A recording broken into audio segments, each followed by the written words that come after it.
Since I moved into this apartment, I kept dreaming about a man every time I fell asleep. The man told me he was my husband. However, I had only just started college. When I woke up, my lower back ached, and my body felt sore. My neighbor was a psychologist, and he prescribed some medication to help me sleep. Unfortunately, the dreams became even more real. One night, the man leaned close to my ear and whispered, "You can't escape me. Greedy little kitten." He touched me, yet a shiver ran through me. My hands were chained, and I could barely move. "Do you want it?" He teased me without restraint, and a sudden discomfort ran through my body. I could not help lifting my head, and everything went white. "Wake up, Zoe, wake up." Someone seemed to be calling me. I frowned and opened my eyes. My vision became clear, and I said with a hint of surprise, "Dr. Frost." I remembered the scene from my dream, and felt a flush of awkwardness. I had just been enrolled in college. Before the semester started, a staff member told me that the dormitories were under renovation, so I was assigned to an apartment by the college. Since moving in, I had trouble sleeping and kept having many dreams. My neighbor Stephen Frost was a psychologist, so I went to his clinic for help. I had not expected to have such an intense dream during the session. When I thought about the dream I had, my face grew warm again. "Everything looks normal. Keep taking the medicine." I nodded. I wanted to stand, but my legs felt weak, so I sat back down. The chair was very comfortable. It was almost like a massage chair. "Be careful." Stephen came over and placed his hand lightly on my forehead. I looked at his face and felt my mind drift for a moment. He was very handsome. "You don't have a fever? Why is your face so red?" Before I could answer, he added, "Did you feel weak after your nap?" His eyes crinkled into a smile, and his voice held a teasing note. I quickly looked down and pretended to check the time. My cheeks flushed, and I said, "See you next time."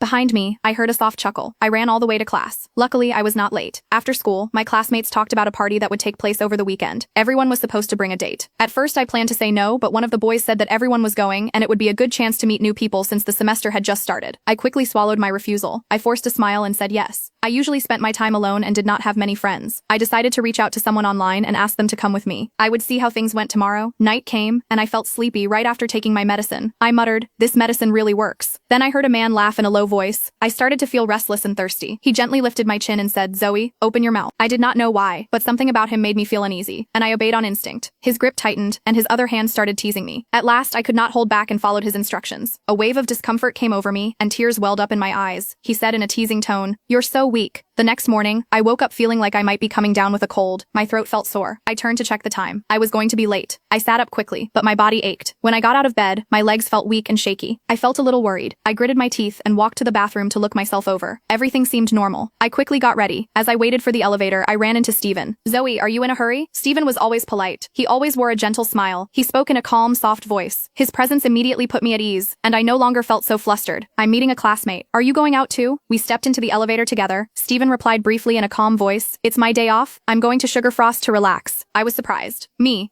too. Just like that, Stephen ended up giving me a ride. As he turned to fasten my seatbelt, I instinctively raised my hand to cover my face. I did not know why, but I felt a sudden flicker of fear toward him. Stephen